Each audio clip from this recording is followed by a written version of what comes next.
That's the sound of emergency sirens going off in Fort Worth about 15 minutes ago. Wind gusts of more than 60 miles per hour triggered the alarm as a line of storms is moving through North Texas. And as Madison mentioned a few minutes ago, you may want to give yourself some extra time as you head out the door.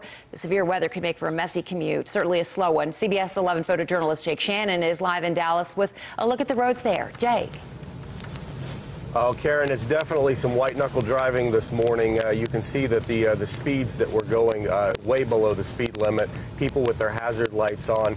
This is downtown right in the Mixmaster area. I'm kind of in the canyon right now, but definitely getting those super high wind gusts. I would say easily 40, 50, maybe even a 60-mile-an-hour wind gust.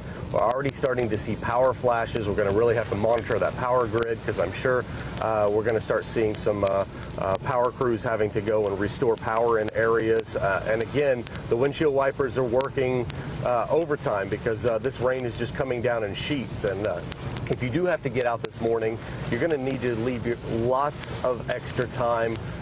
Really watch that speed. And again, I think Madison had mentioned it earlier. Don't turn those hazards on because they really are distracting to other drivers. Just maintain a slower speed.